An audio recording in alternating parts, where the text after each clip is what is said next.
Good evening friends, আবার আরেকটা নতুন ভিডিওয় ফিরে এলাম।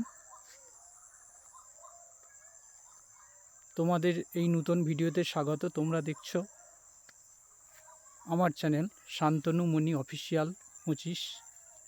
তোমাদের সবাইকে স্বাগত। এই দেখছো, আগের ভিডিওগুলোতে আমি দেখিয়েছিলাম যে এই যে ধান গাছ হয়েছে দেখতে পাচ্ছ ধান জমিতে মধ্যে, তো এইগুলো কিন্তু রোয়া হয়নি। রোয়ার জন্য কোনো তলা ছিল না, সেই জন্য রোয়া হয়নি, কিন্তু এগুলো আপনা থেকেই জন্মেছে গাছগুলো রোয়ার মতো। এখন দেখতে পাচ্ছ ধান গাছে ধান জন্মে গেছে,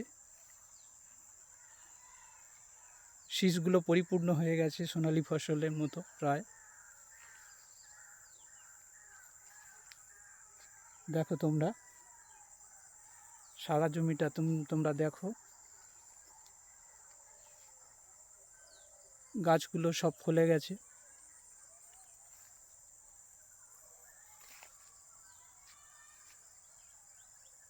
প্রায় পুরো জমিটাই ধান গাছে ফসলে পরিপূর্ণ হয়ে গেছে। কিছু কিছু জায়গায় বলেছিলাম ফাঁকা, কারণ ওই জায়গাগুলোতে ধান গাছ জন্মায়নি। গোটা জমিটাই তোমরা দেখো। তোমরা যেমন বিগত দিনগুলোতে আমার পাশে ছিলে, সেইভাবে এখন এবং ভবিষ্যতেও তোমরা সকলে আমার পাশেইভাবে থেকো। এই ভিডিও দেখার জন্য তোমাদেরকে অসংখ্য অসংখ্য ধন্যবাদ। দেখো ভিডিও একটু দীর্ঘ হচ্ছে, তোমরা একটু ধৈর্য ধরে দেখো। দেখো পুরো জমিটাই প্রায় ধান গাছে ভরে গেছে এবং ধান ফলে গেছে। ওই মধ্যে মধ্যে গ্যাপ আছে।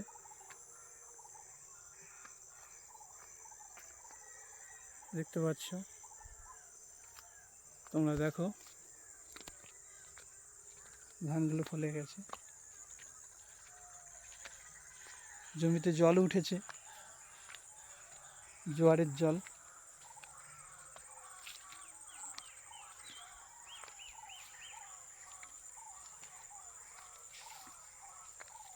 সন্ধ্যা হতে চলেছে, দেখো তোমরা।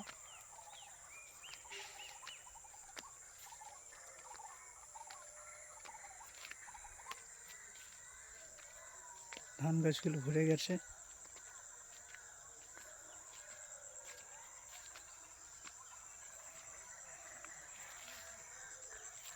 দেখছো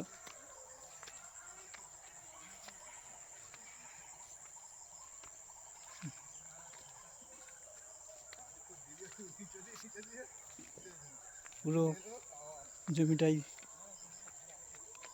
নতুন ধানে পরিপূর্ণ হয়ে গেছে।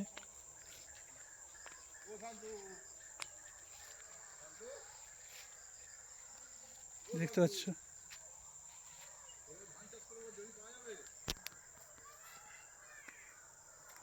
পাচ্ছ এই যে পাড়, এই যে নারকেল গাছ সেই বসানো, আর সেই বাঁধ তোমরা আগেও দেখেছো।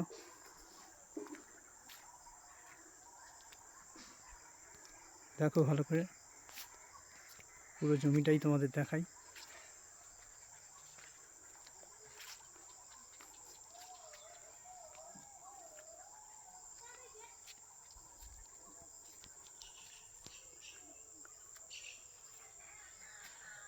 এইভাবে তোমরা দেখো, ওটা জমিটাই ধান গাছে পূর্ণ হয়ে গেছে এবং নতুন ধানে ভরে উঠেছে। প্রায় মাঠ ভরা ধান বলাই চলে। এগুলো নাড়ুয়েই হয়েছে। দেখো ভগবানের কৃপা আছে, ভগবানের কৃপা, মা লক্ষ্মীর কৃপায় ধান ফলে গেছে। কিছু কিছু জায়গা ফাঁকা আছে, কিছু জায়গা অল্প স্বল্প পোকা লেগে গেছে। প্রচণ্ড বৃষ্টি হলো তাও কিছু কিছু পোকা লেগে গেছে। সে যাই পারে হোক, ধান মোটামুটি খারাপ হয়নি মনে হচ্ছে। ওটা জমিটা দেখো তোমরা। এই ভিডিও দেখার জন্য তোমাদের অসংখ্য অসংখ্য ধন্যবাদ। বিগত দিনগুলিতে যেমন তোমরা আমার পাশে ছিলে, সেইভাবে এই ভিডিওতে লাইক, কমেন্টস, সাবস্ক্রাইব এবং শেয়ার করে আমার পাশে থেকো, এই আশা রাখি।